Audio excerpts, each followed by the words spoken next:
Hey friendo, Steve here. Welcome back to the channel. So I've noticed something in the lead up to Elimination Chamber, and I've noticed this before other pay-per-views as well.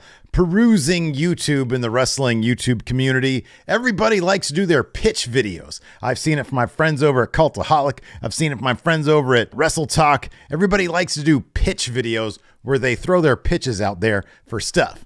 And I like to do a little bit of the creative writing, so I thought I would send in my own pitches here on YouTube and see maybe WWE will take my submission and I can work for them. I don't want to work for WWE. That seems miserable. But so I've not actually seen those other videos. So I have 5 pitches for the Bloodline storyline at Elimination Chamber. And I have no idea what those other videos wrote. So if mine are similar, I didn't steal my ideas. It just means that great minds think alike. Let me go ahead and dive into number 1. You saw it on the thumbnail. That's right. Solo SIKOA wins the big one.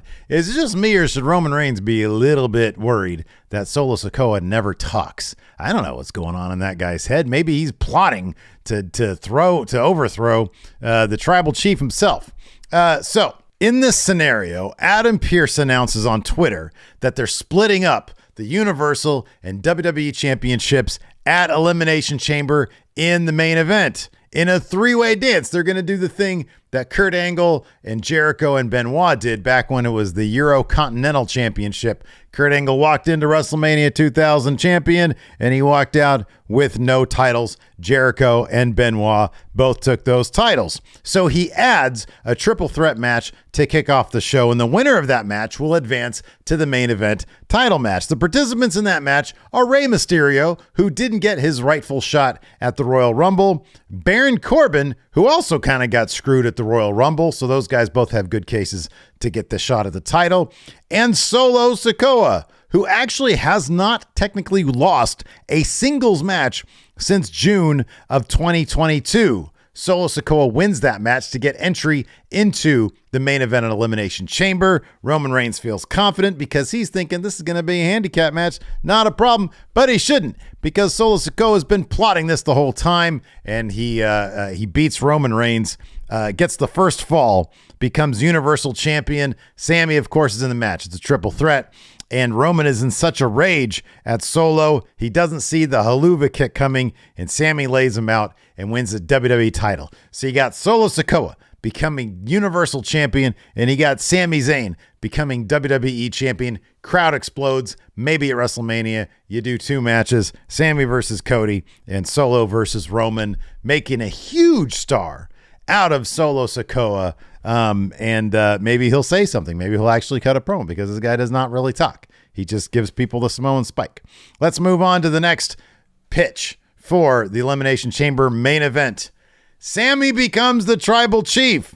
Roman and Sami have their match, and it plays out the way a normal Roman Reigns match without help at ringside plays out. But even though Paul Heyman told the Usos to stay at home, they don't. They're there. And after a ref bump and Roman inadvertently hitting Solo SIKOA with a Superman punch after Sami Zayn ducks out of the way, Jimmy comes down, and it looks like he's about to take the title to Sami's head, which, by the way, I think that's going to happen at the actual show. I think Sami's going to take a title shot to the head. Jay comes out to make the save. Crowd goes crazy. Jimmy's confused. He doesn't know what to do. And Sami gives Roman the thumbs up, thumbs down. Jimmy hands the titles to Jay. Jay smashes Roman with the titles. Solo gets in the ring, and Sami directs Solo to hit Roman with a Samoan spike. By the way, the ref is still out. There's been a ref bump.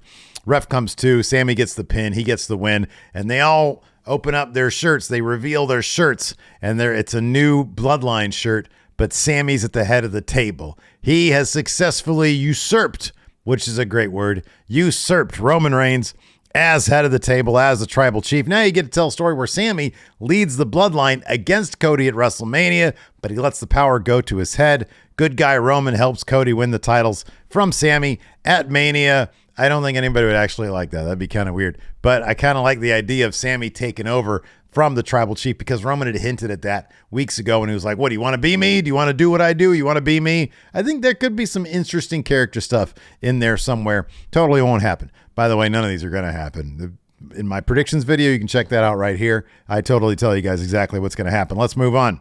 Number 3 scenario, Jey Uso becomes the new tribal chief. Hearing Sami on SmackDown say the words, "I acknowledge you, Jey Uso," really gets Jey in the feels. And he shows up to Elimination Chamber, even though Paul Heyman said, "You guys need to stay home." It's a setup similar to the last one where Sami wins, but instead of him being the one to give the orders to smash Roman, it's Jey who gives Roman the thumbs down. He smashes Roman with the titles.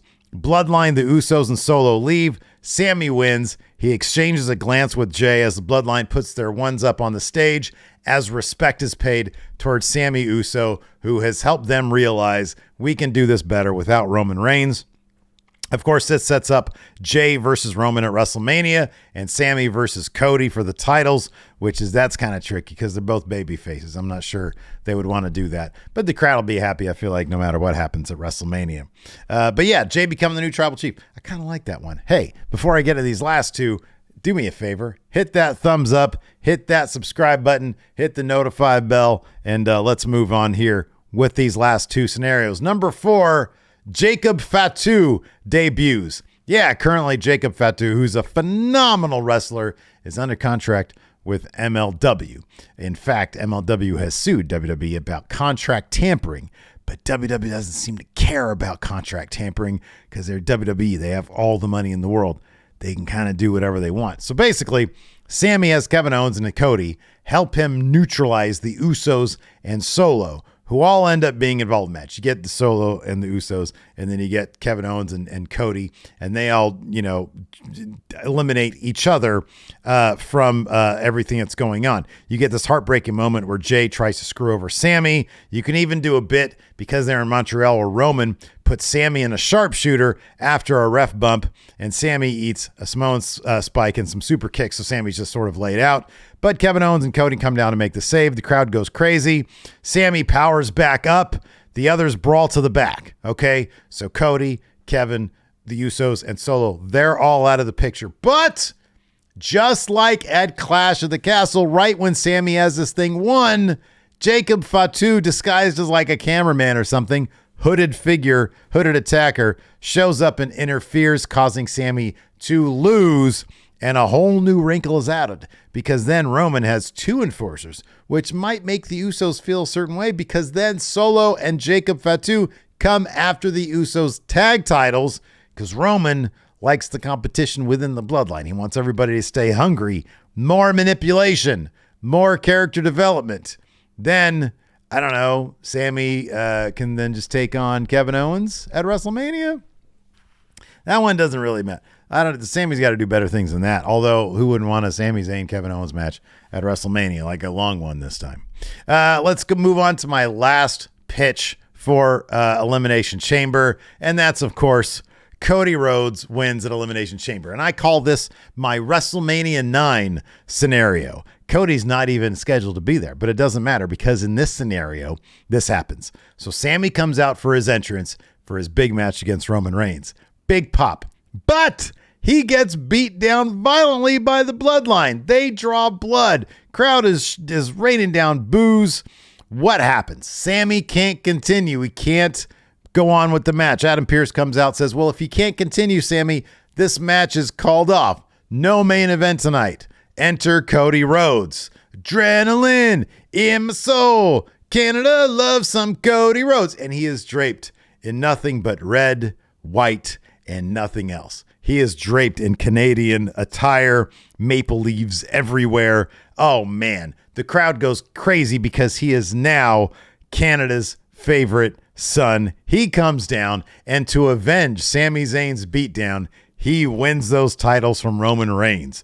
Crowd goes crazy, and Cody reveals in a post-match promo that he's obtained dual citizenship, so they don't need to care about Sami Zayn anymore. He walks into WrestleMania as champion. He fights both Sami Zayn and Roman Reigns. He stacks them both.